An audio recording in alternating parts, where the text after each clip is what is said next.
doença de Pompe ou glicogenose tipo 2 é uma doença autossômica recessiva por deficiência de maltase ácida. É uma entidade rara, com prevalência de 40.000 alvos nas populações holandesa e afro-americana e 46.000 alvos na população australiana. Trata-se de doença de depósito lisossomal que se caracteriza por defeitos da enzima alfa-glicosidase ácida, com acúmulo intracelular de glicogênio, principalmente nos músculos. São descritas a forma infantil e tardia. As doenças por depósito de glicogênio são erros raros inatos do metabolismo, que levam ao acúmulo de glicogênio em um ou mais tecidos. A glicogenose tipo 2 ou doença de Pompe é uma forma clássica da infância, que é fatal nos primeiros 2 anos de vida e caracterizada por uma progressiva deposição de glicogênio em tecidos, especialmente o miocárdio, músculo esquelético e fígado. História natural da doença de Pompe vem sofrendo grandes mudanças graças ao advento de terapias como a dereposição de enzimas e que essa reposição tem seu efeito acelerado com manejo fisioterapêutico adequado. A doença de Pompe foi descrita pela primeira vez em 1932 pelo patologista holandês Johannes C. Pompe em uma menina de 7 meses de idade que morreu subitamente devido à hipertrofia miocárdica idiopática. Pompe verificou que existia acumulação de grandes quantidades de glicogênio dentro de vesículas membranosas no seio das fibras musculares cardíacas, bem como em praticamente todos os tecidos. Alguns anos depois, com a descoberta das vias do metabolismo do glicogênio e a definição do lisossomo como organela celular, foi determinada a base metabólica da doença de Pompe. Com base nestes novos conhecimentos, Sears e seus colaboradores deduziram a ligação entre a deposição do glicogênio nos doentes de Pompe e a deficiência hereditária da enzima glicosidase ácida.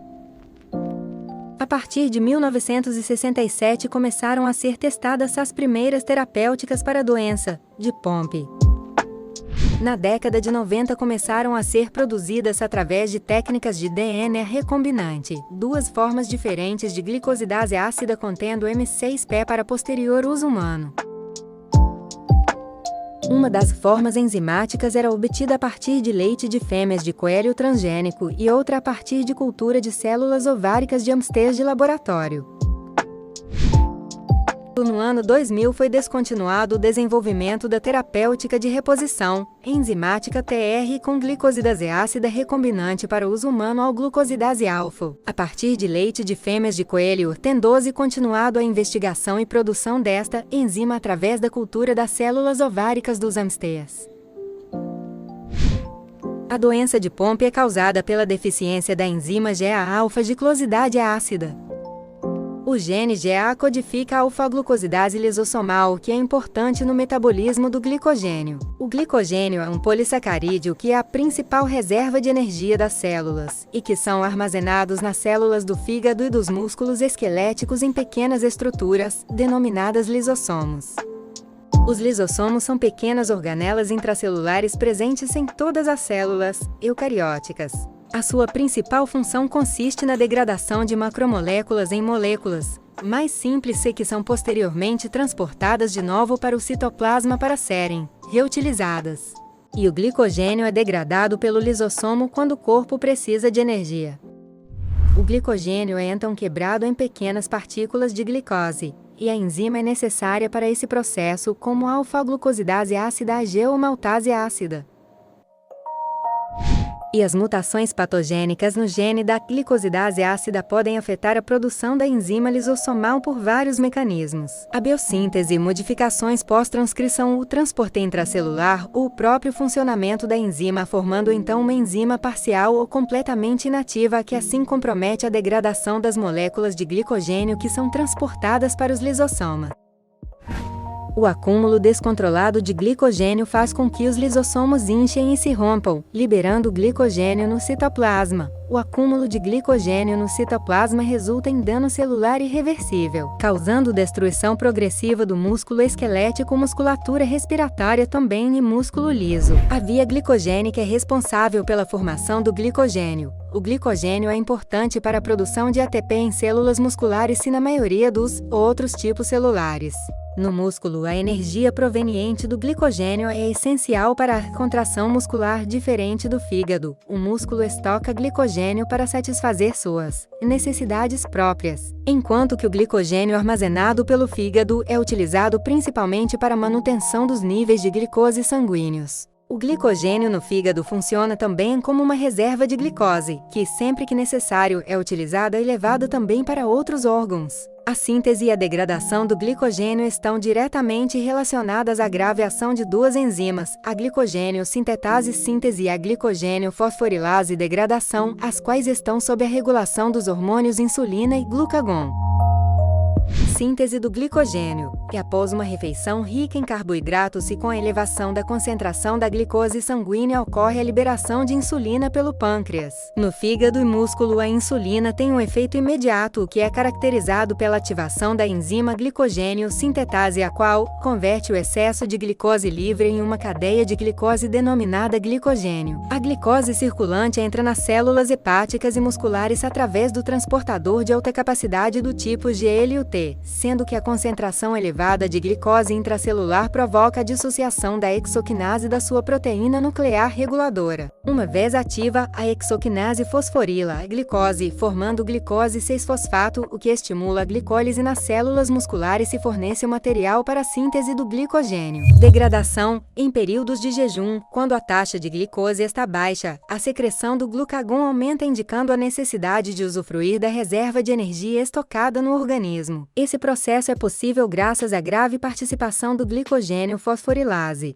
A quebra do glicogênio requer uma reação de desramificação para fosforolizar as ligações glicosídicas dos resíduos de glicose nos pontos ramificados da estrutura de glicogênio. A primeira reação é catalisada pela enzima glicogênio, o fosforilase, a qual cliva as ligações alfa-1 a 4 do glicogênio. Neste instante, moléculas de glicose 1-fosfato são liberadas. A enzima fosfoglicomutase pode converter a glicose 1-fosfato em glicose 6-fosfato, reação reversível. Assim, a glicose 6-fosfato pode ser disposta para a glicólise no músculo ou para elevar a glicemia pelo fígado. As doenças resultantes do armazenamento defeituoso de glicogênio muscular geralmente causam miopatia e comprometimento metabólico. No caso da doença de Pompe, a maltase ácida está envolvida na quebra do glicogênio, resultando no acúmulo prejudicial dessa molécula na célula.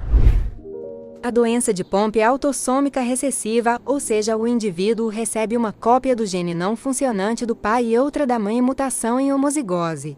O indivíduo com apenas um gene defeituoso será uma pessoa portadora e não irá desenvolver a doença, sendo assim assintomática. A maioria das mutações do gene da glicosidase ácida são específicas de cada família e, por isso, raras ou únicas. E quando ambos os pais são portadores, há 25% de chance de uma criança herdar as duas cópias mutadas do gene e desenvolver a doença.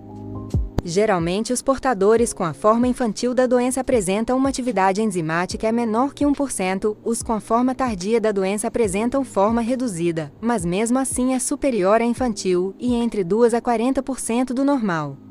Pompe infantil é uma patologia clínica também conhecida como glicogenose tipo 2º, sendo uma doença que afeta bebês até os 3 meses de idade. Em média, o diagnóstico só é feito aos 5 meses quando manifestada na infância. Tem rápido desenvolvimento e, em virtude disso, o óbito pode ocorrer até o 2º ano de vida, mas infelizmente, em geral, a criança não consegue atravessar o 1º ano de vida se não for tratada corretamente. Isso decorre do fato de que, quando esse problema atinge os bebês, 80% deles sofrem problemas de insuficiência cardiorrespiratória, levando o músculo cardíaco a apresentar fraquezas, não conseguindo reagir e, consequentemente, não consegue prolongar a vida do paciente. A manifestação ocorre pela falta da enzima no organismo e varia de acordo com o grau de insuficiência de cada paciente, pois o distúrbio afeta órgãos, músculos e o coração, especialmente em crianças. Principais sintomas: atraso nas etapas do desenvolvimento motor, falência respiratória com infecções frequentes, distúrbios do sono, dificuldade de deglutição e alimentação, organomegalia, aumento do fígado, baço e língua, cardiomegalia, aumento do coração e, consequentemente, falência cardíaca.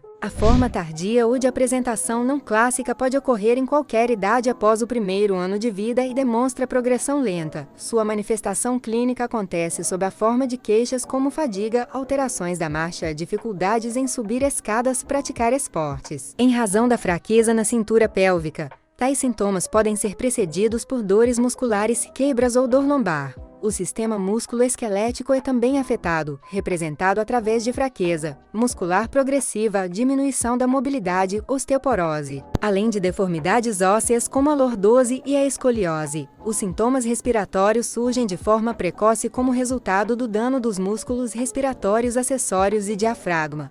Com a progressão da doença, os doentes podem desenvolver insuficiência respiratória, principal causa de morte nesses casos. Ademais, os pacientes apresentam sintomas devido à grave acumulação do glicogênio no músculo liso do trato gastrointestinal, tais como refluxo gastroesofágico, diarreia crônica, incontinência intestinal, dor abdominal, sensação de plenitude, perda de apetite, saciedade precoce e vômitos. Eventualmente apresentam disfagia ou dificuldade de deglutição devido ao envolvimento dos músculos faríngeos. Dentro do espectro clínico da POMP tardia também está incluso a fraqueza lingual e dos músculos faciais. A junção destes fatos resulta em uma complicação no ato de mastigar e engolir os alimentos, além de comprometer a articulação da fala. O tratamento para a doença é feito através da terapia de reposição enzimática com a enzima recombinante humana alfa-glicosidase ácida RHGA por infusão venosa. No tratamento também incluiu a prática de exercício físico, fisioterapia e dieta adequada. A prática de exercício ajuda a prevenir a atrofia muscular e contribui para a redução da glicogenólise muscular, determinando um aumento da utilização de ácidos gordos como principal fonte de energia. A fisioterapia é recomendada para os doentes que já têm limitação significativa dos movimentos devido à fraqueza muscular. A nível dietético é recomendado um regime com baixas doses de carboidratos e elevadas doses de proteínas. Os pacientes também devem ser acompanhados por outros especialistas como neurologistas, geneticistas, cardiologistas, pneumologistas, fonoaudiólogos. O estabelecimento rápido do diagnóstico definitivo de doença de POMP é de extrema importância para ambas as formas da doença, uma vez que quanto mais precocemente for iniciada a TR, melhores serão os resultados obtidos.